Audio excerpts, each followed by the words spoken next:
slogan de Réseau Entreprendre, c'est créer des entrepreneurs pour créer des emplois. Tout naturellement, donc on est en partenariat avec Réseau Entreprendre pour faire découvrir une nouvelle entreprise, un nouveau lauréat, Kevin Hagel, bonjour. Bonjour, chez Lucrèce, merci de nous accueillir. Pas de souci. On va découvrir un peu votre parcours, votre entreprise, votre positionnement, comment tout ça s'est créé. Ouais, allons-y.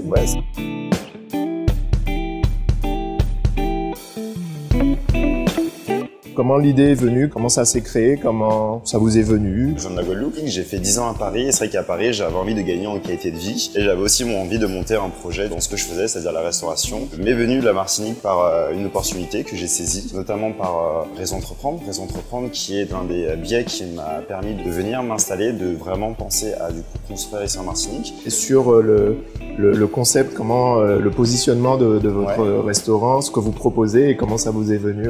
Là en fait c'est un long cheminement. Chez Lucrèce c'est quoi? C'est vraiment un endroit, un recueil pour les personnes qui veulent du coup bien manger, bien consommer, être bien reçus dans un beau cadre. C'est ça en fait, c'est tout simplement du coup juste un repère pour les gens qui veulent juste, qui en ont marre en fait. C'est venu aussi de là, d'une constatation. J'en avais marre d'aller dans des endroits qui étaient un peu paumés mais bien, ou un peu dans le centre mais pas terrible en fait. Et donc je me suis dit ok, je vais créer du coup cette chose pour ces gens-là en fait. Le positionnement culinaire, sain, bon surtout. Bon, c'est bon et qualitatif en fait, c'est la base en fait. Le but c'était vraiment de mettre en avant la culture culinaire caribéenne qui n'est pas forcément mise en valeur en fait. À chaque fois qu'on passe de Caribbean food, on parle jerk food, donc c'est-à-dire gras à quelque chose de épicé. Et épicé ne veut pas dire pimenté, on fait déjà cet amalgame avec nous.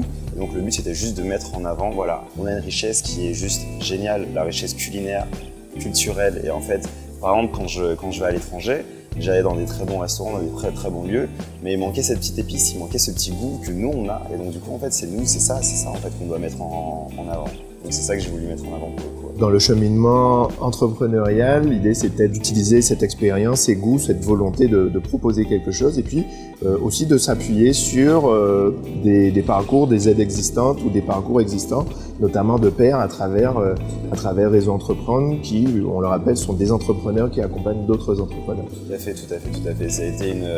Ça a été quelque chose d'assez important. Il y a eu Réseau Entreprendre, il y a eu Initiative Martinique. Après moi j'ai un parcours qui est encore différent dans le sens où je viens de la restauration. Donc pour le coup, j'ai eu la chance de m'entretenir avec des personnes hors Martinique qui m'ont vraiment aidé, aiguillé. C'est très important de se faire aider, c'est juste du travail, de la volonté, mais pas assez le point dessus pour un entrepreneur de se donner en fait. Parce que du coup, c'est vrai qu'il y a l'accompagnement. C'est vrai que tout le monde peut être accompagné, tout le monde peut faire des choses et tout, mais ça vient surtout de soi en fait. Donc c'est une dévotion personnelle permanente. Sans tenter d'effrayer, il y a des difficultés qui sont réelles. Ça demande beaucoup de travail sur la mise en place, il y a des procédures à respecter, il y a une vraie rigueur dans la restauration. Tout à fait, après dans la restauration, comme dans toute autre branche en vrai, après la restauration a ses particularités forcément. Si on n'est pas bien structuré dès le départ, si on n'a pas un bon plan dès le départ, un bon concept, parce que des concepts aussi, tout le monde peut en avoir, après il faut les appliquer. C'est ça le plus dur en fait, c'est de rester constant, rester pro. Et par rapport à ça, vous parlez des difficultés d'entreprendre en Martinique, oui, il y en a ici. Oui, clairement, il y en a aussi autre part. Chaque région a sa particularité. Après, c'est vrai qu'en Martinique, tout le monde n'a pas la même base en fait. Et ça, c'est quelque chose à prendre en compte. Et que les gens ne prennent pas souvent en compte si on ne vient pas tous du même endroit. Pourquoi je dis ça? C'est parce que du coup, sur la structure de l'entreprise, sur la façon de manager, sur la façon de voir, d'avoir la vision à long terme, moyen long terme et tout le monde ne l'a pas en fait. Donc ça demande du temps, ça demande du travail, beaucoup de travail. Plus pour d'autres. Le contexte aussi, c'est quelque chose qu'on oublie aussi, le contexte dans lequel on entreprend. Par exemple, entreprendre seul, je le conseille vraiment à personne. On oublie aussi tout ce qui est autour. On parle de la famille, on parle des amis, mais c'est quelque chose qu'il ne faut absolument pas négliger. C'est des choses qui sont hyper importantes. Si vous êtes seul, vous avez peut-être 50% de chance de réussir dès le départ en fait. On parle aussi des conjoints, des conjointes. Ils ne sont pas mis en valeur, mais une personne qui vous porte aussi tous les jours, qui supporte, c'est un ensemble. Il faut que cet ensemble soit prêt à vous accueillir en tant qu'entrepreneur en fait. Et par rapport à ça, c'est pas toujours le cas.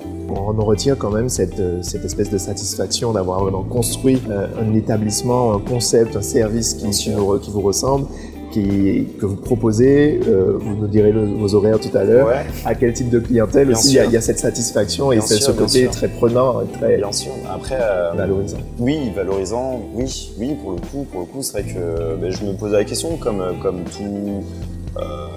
tout, par exemple, Guadeloupéen, Martiniquais, Antillais, qui est parti à l'étranger, qui sait plus ou moins, j'avais ma vie là-bas. Et il y a toujours ce petit manque, et on se dit, ok, donc on a envie de faire les choses, et on se dit, mais pourquoi on ne fait pas les choses pour son pays aussi, pourquoi on ne développe pas ces choses-là. Et donc oui, de revenir au pays pour faire ça, et donc maintenant, après moins d'un an, on a l'ouverture, qui est l'inauguration, qui sera le 1er décembre d'ailleurs, de ce lieu, moins d'un an avant l'avoir ouvert.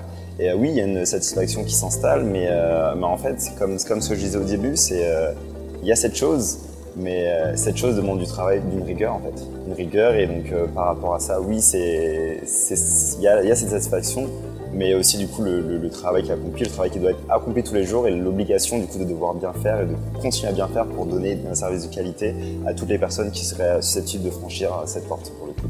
Ce service de qualité et cette rigueur, comment on la retrouve? Sur quel créneau horaire? Alors, mes horaires d'ouverture, bah, écoute, on est ouvert midi et soir. Enfin, on fait une formule aussi le midi, donc entrée plat pour 24 € pour que ce soit accessible. Le but, c'est d'être qualitatif, d'offrir un service qualitatif, des plats qualitatifs, des produits qualitatifs, mais à un prix accessible. On veut rester accessible, on veut que les gens, on veut donner la possibilité aux gens de venir découvrir en fait.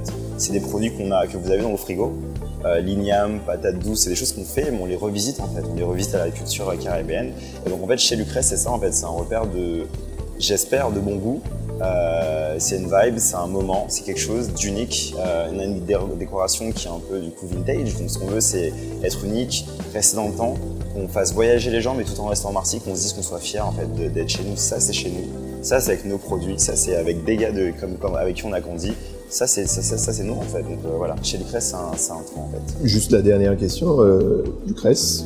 Lucrèce, c'est ma grand-mère. C'est un hommage de son vivant. Pourquoi? Parce qu'on a tous une grand-mère, et en fait, l'histoire, c'était de se sentir à l'aise ici en fait. Ça pourrait être chez Lucrèce, chez le nom de votre grand-mère, mais le but, c'est que tout le monde se sente à l'aise ici, dans un environnement caribéen, antillais, martiniquais. Merci Kevin Hagel de nous avoir fait voyager au centre de Fort-de-France, rue Garnier-Pagès. Rue Garnier-Pagès, tout à fait. Merci encore. Merci à vous.